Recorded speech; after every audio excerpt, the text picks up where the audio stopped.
In this season of retooling of our country, meetings of minds are essential to bridge building. Governor Peter Mbah of Enugu State had his first private meeting with the president at Presidential Villa in Aso Rock, Abuja on Thursday. Now, one key element of his deliberation with the big boss is the release of the detained leader of the proscribed indigenous people of Biafra, IPOB, Nnamdi Kanu, who has been in detention since 2021. Now, according to Governor Mbah, his plea is in line with the president's agenda for national healing.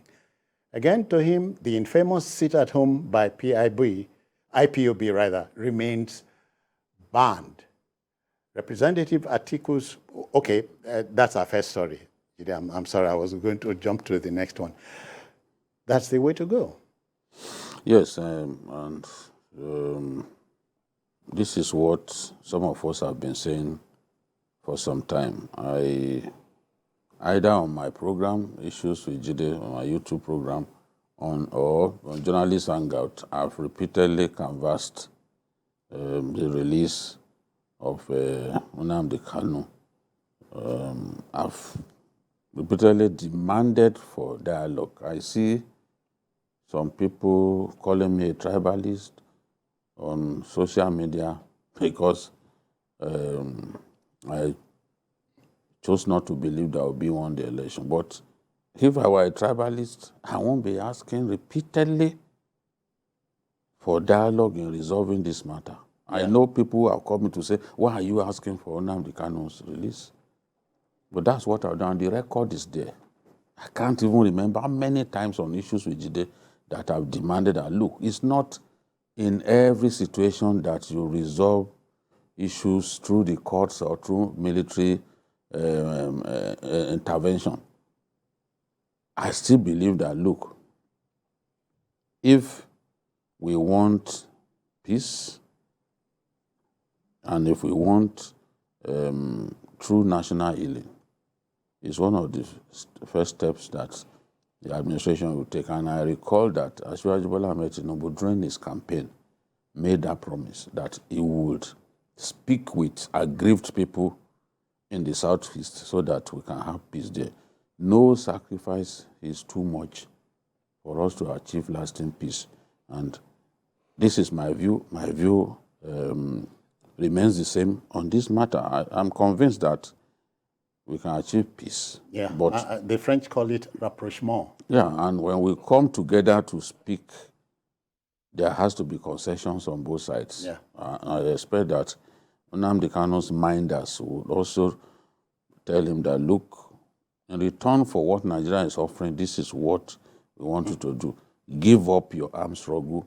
Let's behave as brothers and all that. And I think that will go a long way. I really support Governor Mbah on this. He's just following up with what Mbazulike Amechi and others have done before him. May God bless his soul where he is, First Republic Aviation Minister.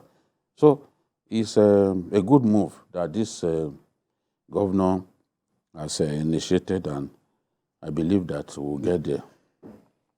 Emeka, yes, many people feel hurt at a time like this, especially in the Southeast.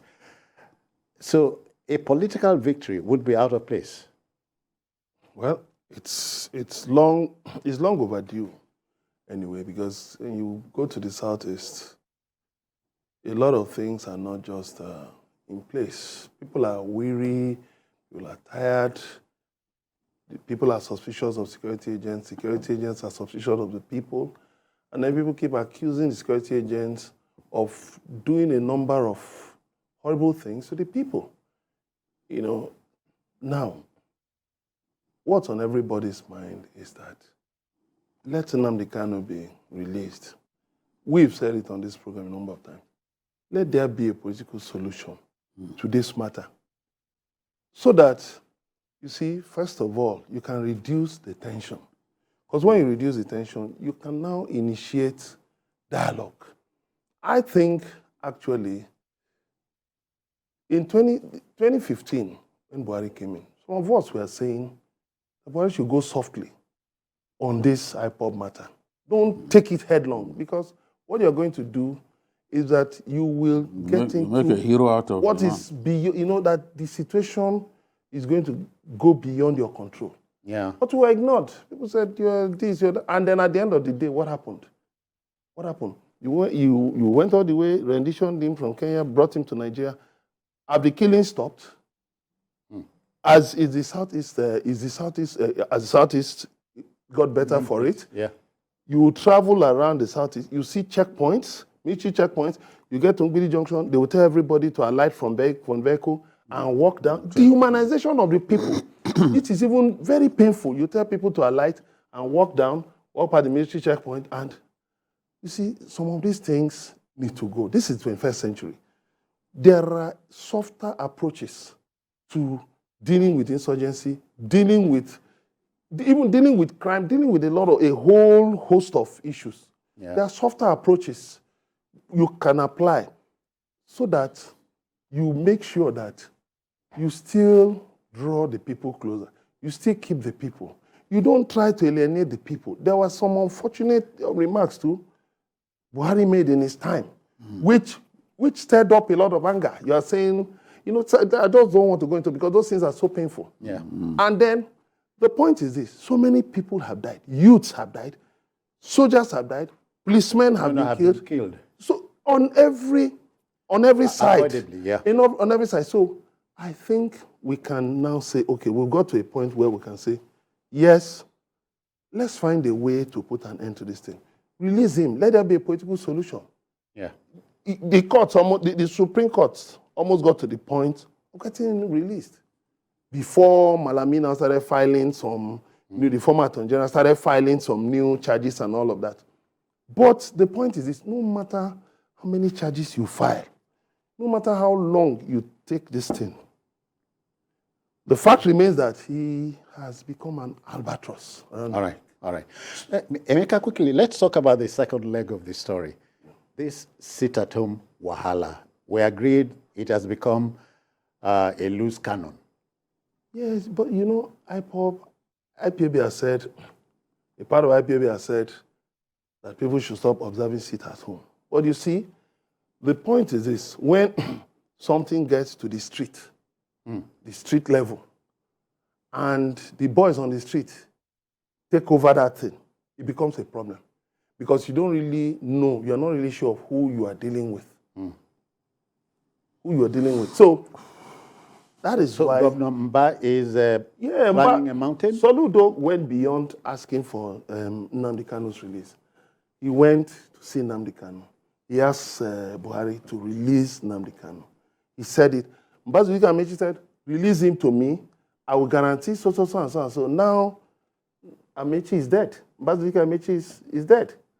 But we must put an end to this thing. You see, when I see people laughing at it, you Igbos, every Monday, sit at home, blah, blah, blah, blah, blah, blah, blah, blah, blah. Just look at them. I say, remember, there's somebody called the Commander-in-Chief of the Armed Forces who is supposed to secure the society. You're asking me to go and secure the society. Am I the Commander-in-Chief? You see, so all of these things, we're not saying pump weapons and aircraft. We're not saying that. What we're saying is find alternative ways of getting things resolved so that peace can return to the Southeast and people can go about their businesses.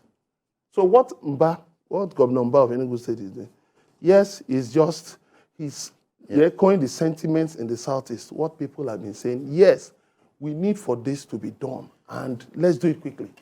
Yeah, quickly, before we move over, sit at home. Yes, IPOB instituted sit at home in the first place, but the same group that instituted it has said, look, it would only hold on the days that Kanu is taken to court. But cultists and other outlaws who have hijacked the struggle, they still insist that sit-at-home must happen every Monday, apart from a state like Ebonyi, where sit-at-home doesn't work. Because I was in Ebonyi for like 6 days, about 3 weeks ago. In other places, people, out of fear, would rather sit in their homes, because on most of those days you don't even see policemen on the streets, you know. So I believe that our people do not like that sit at home, but out of fear, because there's no guarantee of their security. So they would rather not take the risk. The governor, the governor said, okay, with effect from June 6, no more sit at home. But the truth is, in some parts of the state capital, it was obeyed. But in many parts, people chose to ignore the governor because they don't have two lives. And they don't have the security that is guaranteed a governor.